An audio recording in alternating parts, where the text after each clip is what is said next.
En direct de la Californie, combien coûte la camionnette Toyota Tacoma 2024 de nouvelle génération? Une première refonte complète depuis l'arrivée d'un modèle qui était exclusif au marché nord-américain, lancé en 2005.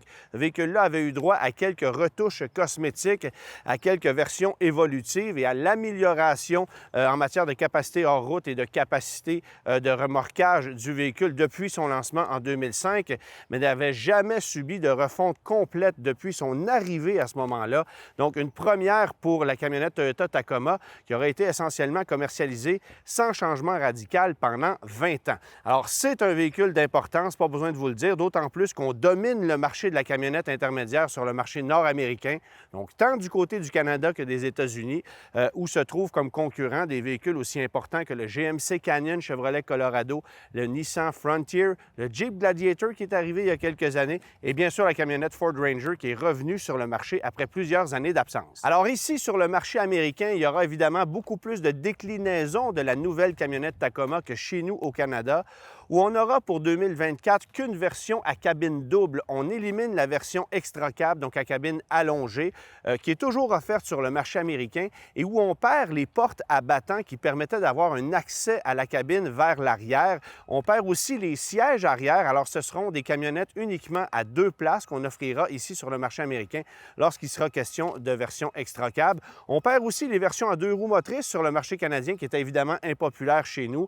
Alors, Toyota offrira uniquement une cabine double avec 2 choix de longueur de caisse, donc 5 pieds ou 6 pieds, et avec 3 niveaux de finition pour l'année modèle 2024 en début d'année, puisqu'arriveront plus tard au cours de l'année 2024 3 déclinaisons qui seront dotées d'une technologie hybride, donc la motorisation iForce Max, qui est très attendue dans cette camionnette-là et qui battra des records de puissance et de couple, évidemment. Donc pour l'heure, dès janvier 2024, on proposera la camionnette Tacoma en version SR5, en version TRD Sport et en version TRD Off-Road.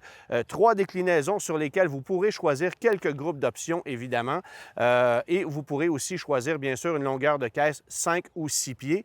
Et on aura le choix d'une transmission manuelle ou une boîte automatique à 8 rapports. On conserve donc la boîte manuelle pour le marché canadien en 2 déclinaisons. Mais si vous optez pour la boîte manuelle, sachez que seule la caisse de 5 pieds est disponible. Ça sera offert sur la version TRD Sport et sur la version TRD Off-Road. Naturellement, les versions TRD ont des capacités hors route un peu plus rehaussées. On en parlera un peu plus tard. Mais il faut aussi savoir qu'on arrivera plus tard avec une version TRD Pro, avec une version Limited à saveur plus luxueuse et avec un modèle Trail Hunter qui se situera au sommet de la gamme. Ces 3 modèles-là seront uniquement offerts avec la motorisation iForce Max, donc hybride rechargeable, alors que les modèles qui seront vendus dès janvier 2024 héritent d'un nouveau moteur 4 cylindres de 2,4 litres turbo compressé qui, comme le V6 de précédente génération, fait 278 chevaux. Par contre, on passe à un couple de 317 livres-pieds livré dès 1700 tours minute. C'est 52 livres-pieds de plus que le V6 de précédente génération. Et bien sûr, ça fait toute la différence. Sur le marché américain, il y aura également des versions SR d'entrée de gamme à 2 roues motrices qui, elles, recevront cette même motorisation de 2,4 litres turbo compressé, mais avec une puissance de 228 chevaux seulement. Alors, des camionnettes d'entrée de gamme qui, malheureusement, ne seront pas offertes sur le marché canadien. On considère chez Toyota Canada que le marché est trop mince et puisqu'on a de la difficulté à pouvoir produire des véhicules pour les vendre sur notre marché, on a des limitations en matière de capacité de production. Bien, on préfère mettre le focus sur des modèles qui seront plus populaires et évidemment plus lucratifs parce que pas besoin de vous dire que le Toyota Tacoma, c'est un véhicule qui coûtera passablement plus cher que le modèle qu'on vient remplacer, d'autant plus qu'on introduit comme modèle d'entrée de gamme une version SR5 à 4 roues motrices et à cabine double. Esthétiquement, vous le voyez, c'est un véhicule complètement différent de celui qu'on vient remplacer, un museau qui est très massif, sous lequel vous pouvez voir un becquet avant, lequel est amovible. Donc, ça améliore l'aérodynamisme du véhicule, mais on peut aussi le retirer si on a besoin d'avoir davantage d'angles d'approche, des angles d'approche qui sont de 34,4 degrés à l'avant et de 26,1 degrés à l'arrière. Donc, c'est amélioré par rapport au modèle qu'on vient remplacer. Évidemment, dans les versions les les plus poussés. Ça ne sera pas le cas pour le modèle d'entrée de gamme SR5, mais c'est un véhicule qui a énormément de capacité hors route. On a allongé l'empattement, donc les porte-à-faux sont réduits par rapport à l'ancienne génération. Il faut savoir que la longueur hors tout demeure la même, autant sur le modèle avec caisse de 5 pieds qu'avec caisse de 6 pieds. Alors, la longueur du véhicule n'est pas supérieure au modèle qu'on vient remplacer. On souhaitait conserver les mêmes dimensions pour demeurer dans le segment des camionnettes intermédiaires. D'ailleurs, les consommateurs de la précédente génération du Tacoma ont mentionné aimer le format du véhicule, mais ont aussi mentionné vouloir améliorer le confort, les capacités et la polyvalence du véhicule, ce que Toyota fait bien sûr avec cette nouvelle génération. Fait intéressant, le véhicule repose sur une toute nouvelle plateforme, alors un châssis entièrement caissonné qu'on appelle TNGA-K, une plateforme beaucoup plus rigide que la plateforme d'ancienne génération qui était plutôt fragile, avec un châssis ouvert qui avait tendance à rouiller plus rapidement aussi. Alors, on espère que Toyota aura réglé ce problème-là.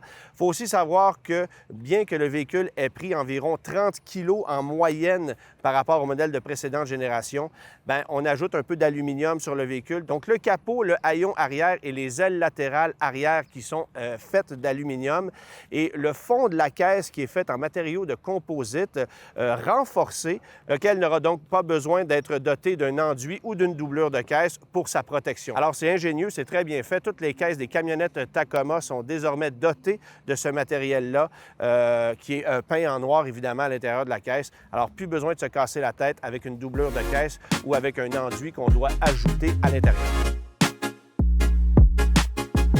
Je me trouve actuellement au volant du Tacoma TRD Sport avec boîte manuelle à 6 rapports qui est disponible autant avec la version TRD Sport qu'avec la version TRD Off-Road, mais encore une fois, avec la caisse de 5 pieds uniquement. Si on veut avoir une caisse de 6 pieds, là, forcément, il faut prendre la boîte automatique.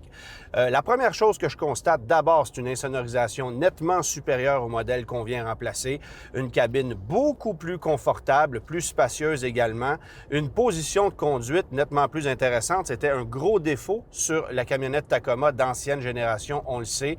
L'assise était très basse, on avait les genoux qui étaient relevés et pour du confort sur une longue distance, c'était un sérieux problème. Alors là, on le règle. On a des sièges très confortables, une super visibilité et vraiment une ergonomie qui a été améliorée par rapport au modèle qu'on vient remplacer. Il faut aussi comprendre que la motorisation qu'on a ici, je le mentionnais un peu plus tôt, c'est 52 livres-pieds de plus de couple livré des 1700 tours minute et ça fait toute la différence. La puissance est la même, mais on a affaire à un 4 cylindres turbo, non pas à un V6. Et le couple initial fait en sorte que le camion donne l'impression de forcer beaucoup moins. Ça aura clairement un impact sur la consommation de carburant parce qu'on faisait travailler très fort le moteur d'ancienne génération. Les codes de consommation d'essence déçoivent un peu parce qu'on a une amélioration de seulement 6 en termes de consommation de carburant combiné par rapport au modèle qu'on vient remplacer. On est plutôt à 8 avec les versions TRD qui ont des pneus plus agressifs. Mais si vous optez pour une version SR5, ça sera 6 d'amélioration de consommation de carburant sur papier par rapport au modèle qu'on vient remplacer. Forcément que dans la vraie vie, il y aura une amélioration supérieure parce qu'encore une fois, la mécanique force beaucoup moins que par le passé. Et il faut quand même comprendre que si vous optez pour la boîte manuelle plutôt que l'automatique, bien, la consommation sera forcément supérieure à celle de l'automatique. Quoique les codes de consommation disent le contraire. En fait, les codes de consommation annoncent une moyenne combinée égale avec la boîte manuelle et avec l'automatique. Il faut maintenant comprendre qu'avec le châssis qui est désormais entièrement caissonné de ce véhicule-ci, qui est beaucoup plus robuste que par le passé, bien, ça améliore le comportement routier. Un autre élément qu'il faut souligner, c'est la suppression d'une suspension arrière à lame qu'on conserve sur des modèles de base aux États-Unis, mais toutes les versions qui sont pour l'heure vendues au Canada sont dotées de ressorts hélicoïdaux avec double amortisseur arrière. Alors, ça améliore énormément le confort, la tenue de route, la stabilité du véhicule par rapport au modèle qu'on vient remplacer. On se souvient que le Tacoma de précédente génération avait une suspension très sautilleuse à l'arrière, surtout sur route dégradée. On vient complètement régler ce problème-là avec cette nouvelle génération, avec la suspension arrière à ressort. On retrouve ça sur quelques autres véhicules dans le monde des camionnettes. C'est Ram avec la camionnette 1500 qui avait lancé le bal en 2009 en lançant une suspension à ressort qui a fait un bon boulot jusqu'ici. Bon, évidemment, du côté de chez Ram, on a aussi offert une suspension pneumatique, c'est complètement autre chose, mais les preuves sont faites qu'une suspension de cette façon-là améliore le comportement général d'un véhicule de ce type-là. Par contre, au détriment d'une capacité de charge qui, elle, peut être réduite, et c'est peut-être une des raisons pour lesquelles on perd aussi en capacité de remorquage un peu par rapport au modèle de précédente génération. On dit aussi chez Toyota qu'on n'a pas voulu ajouter d'éléments pour pouvoir refroidir de façon plus intense la transmission automatique, ce qui aurait ajouté du poids et ce qui aurait forcément fait grimper la consommation de carburant. Mais quand même, avec 6400 livres de capacité de remorquage, on peut quand même se débrouiller très bien. Évidemment que si vous optez pour une version TRD Sport ou TRD Off-Road, vous aurez droit à plus de capacité hors route. On a un sélecteur de mode de conduite sur le véhicule pour qu'on puisse mieux composer avec les différents sols sur lesquels vous pouvez circuler. Différentiel arrière verrouillable. Sur certaines versions, il y a même possibilité de désengager la base stabilisatrice à l'avant, ce qui vient améliorer les capacités hors route du véhicule, on le sait. Il faut savoir que les versions TRD sont dotées d'une suspension Bilstein un peu plus ferme, un peu plus performante que ce que vous allez retrouver forcément sur la version SR5 d'entrée de gamme. Vous direz également qu'il était temps, mais Toyota annonce désormais le retrait des freins à tambour à l'arrière sur le Toyota Tacoma. C'est désormais des freins à disque que le véhicule exploite sur l'essieu arrière. Alors, on a un freinage qui est un peu plus prompt que par le passé. Évidemment qu'en remorquage, ça sera aussi un avantage parce qu'on sait que lorsqu'on remorquait avec la précédente génération, les freins avaient tendance à s'échauffer, à s'essouffler très rapidement. Espérons qu'on réglera le problème avec cette nouvelle génération du Tacoma. On n'a pas pu faire de remorquage dans l'exercice d'une conduite aujourd'hui ici en Californie, mais on nous dit que le camion est plus enclin à mieux remorquer que par le passé et sera plus efficace en cette condition. Un mot maintenant sur l'habitacle du Toyota Tacoma. Donc, je le mentionnais, plus confortable, plus spacieux. Les places arrière, par contre, il faut comprendre que ce sont des places qui sont, oui, plus confortables, mais le dégagement aux jambes demeure quand même assez limité. On n'est clairement pas dans une camionnette pleine grandeur. Alors, c'est pas un espace très généreux. Cela étant dit, il faut quand même comprendre que sous l'assise de la banquette arrière se trouvent désormais des espaces de rangement qu'on n'avait pas avec le modèle de précédente génération. Toyota affirme avoir 3 fois plus d'espace de rangement dans la cabine de cette nouvelle génération que sur le modèle précédent. Et il faut savoir que, effectivement, l'ancienne génération était un peu décevante à ce niveau-là. Ergonomiquement parlant, c'est totalement réussi. On conserve des commandes physiques pour tout ce qui s'appelle chauffage, climatisation, instrumentation numérique très bien faite, facile à consulter. Encore une fois, une position de conduite qui est impeccable. Et vous aurez l'option d'un écran de 14 pouces sur certaines versions. Le modèle d'entrée de gamme sera offert avec un écran de 8 pouces qui demeure quand même assez efficace. Mais si vous optez pour une version un peu plus luxueuse, écran de 14 pouces, on a des prises auxiliaires, on a la possibilité d'alimenter de petits accessoires électriques à même le véhicule. Et c'est doté bien sûr de Apple CarPlay et Android Auto sans fil dans le cas du véhicule qui nous concerne. Point intéressant également au niveau des suspensions, il y a davantage de débattement qu'avec le modèle précédent et on a ajouté des points d'ancrage pour pouvoir soulever le véhicule de façon assez prononcée. Alors si par exemple vous décidez d'aller faire une conduite hors route plus exhaustive, que vous êtes pris, bien, vous aurez la possibilité de relever la caisse du véhicule de façon plus prononcée. Alors c'est aussi un avantage pour ceux qui veulent s'adonner au plaisir du camping, ceux qui voudront par exemple installer des tentes sur le toit dans des endroits accidentés. Bien, c'est le genre de truc qui peut être très pratique. Il faut aussi savoir que toutes les Tacoma qui sont vendues sur le marché canadien dès 2024 sont dotées de feux avant et arrière ADEL. Les feux anti-brouillard qui, eux, sont optionnels, sont aussi ADEL. Alors, on vient régler un problème d'éclairage qu'on avait avec le modèle de précédente génération. On se souvient que l'éclairage des phares n'était pas très performant. Alors ça, c'est un autre problème qui est réglé avec ce modèle-ci. Mais je veux revenir surtout sur le confort, le silence de roulement, la stabilité du véhicule. C'est une nette amélioration par rapport au véhicule qu'on vient remplacer. En fait, c'est un monde de différence et ça risque de séduire beaucoup d'acheteurs. On conservera donc les acheteurs de Toyota Tacoma de modèle précédent, mais on ira fort probablement chercher marché des acheteurs de camionnettes du côté de chez GM, de chez Nissan, parce qu'ici, on a un camion clairement plus raffiné. Pour ceux qui se demandent maintenant si le camion est performant en accélération, bien, on dit chez Toyota que le véhicule peut boucler le 0-100 km/h en 7,7 secondes. C'est une demi-seconde plus rapide qu'avec le modèle de précédente génération pour une puissance similaire, mais encore une fois avec un couple nettement plus généreux.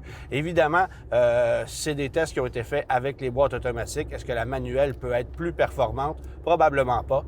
Mais pour ceux qui aiment ce genre de transmission-là, c'est encore offert et c'est la seule camionnette du segment avec le Jeep Gladiator à toujours offrir une transmission manuelle. En terminant, sachez que Toyota propose dans certaines versions du Tacoma un système JBL passablement performant et qui est doté d'un haut-parleur central, lequel est amovible et qui peut fonctionner évidemment avec technologie Bluetooth. Donc, vous pouvez transporter le haut-parleur avec vous, le déplacer dans la caisse à l'arrière, bref, faire ce que vous voudrez avec, mais n'oubliez pas de le remettre en place parce que si vous retirez ce haut-parleur-là du véhicule et que vous le perdez, bien, vous allez avoir un système audio dans votre véhicule qui est un peu décevant.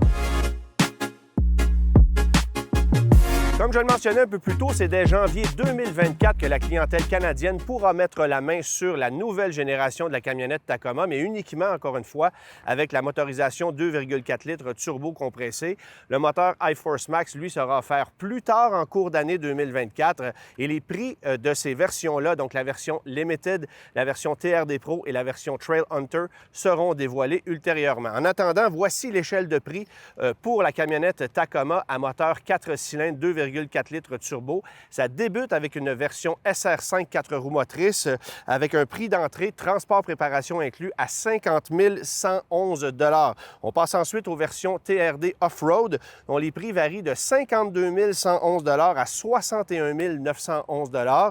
Et finalement, version TRD Sport, comme on a ici, prix d'entrée à 53 611 $ jusqu'à 61 711 $. Ça, c'est toujours frais de transport et de préparation inclus. Maintenant, puisqu'on n'a pas encore les modalités de financement de location pour le véhicule qui est ici, il m'est impossible de vous offrir des prix précis de ce que pourraient coûter ces véhicules-ci, mais en effectuant un calcul de financement sur un terme de 72 mois à un taux de 7,99 %, bien, selon la version que vous allez choisir, pour les modèles à essence traditionnelle, évidemment, ça coûterait 1010 $ à 1248 $ taxes incluses sur un financement 6 ans. Encore une fois, un taux de 7,99 % pour ces véhicules-ci. Et ça, évidemment, ça exclut tous les accessoires que vous pourriez y ajouter. Il y a quelques groupes d'options disponibles sur les différentes versions, mais Toyota est demeuré assez conservateur dans cette offre-là. Alors, pas trop compliqué au niveau du choix des options. On aime ça comme ça parce qu'on sait que c'est particulièrement complexe de commander, par exemple, des camionnettes du côté de chez General Motors ou de chez Ford, où les options individuelles sont beaucoup plus nombreuses. Un véhicule qui, pour ma part, m'a totalement séduit, nettement plus confortable et raffiné que le modèle qu'on vient remplacer. C'était nécessaire, mais c'est surtout la position de conduite, le silence de roulement, le confort général, notamment dû à la suspension arrière à ressort, qui fait toute la différence. Un véhicule beaucoup plus polyvalent, qui perd effectivement un peu en capacité de remorquage. C'est peut-être la seule grande déception. Mais Toyota insiste encore une fois sur le fait qu'on ne remorque pas avec ce genre de véhicule-là des charges pouvant atteindre 7 ou 8 000 livres. Rendu là, les gens vont généralement opter pour des camions pleine grandeur. En terminant, sachez que Toyota n'exclut pas d'amener éventuellement sur le marché canadien une version extra cab, donc à cabine allongée avec 2 places seulement. Je rappelle encore une fois que la cabine extra cab n'est désormais plus dotée de portes à battant comme c'était le cas avec la précédente génération. On n'exclut pas la possibilité d'offrir ça sur notre marché, mais pour l'heure, il n'y a rien de confirmé et ça ne sera pas offert sur le marché canadien en 2024 de façon officielle.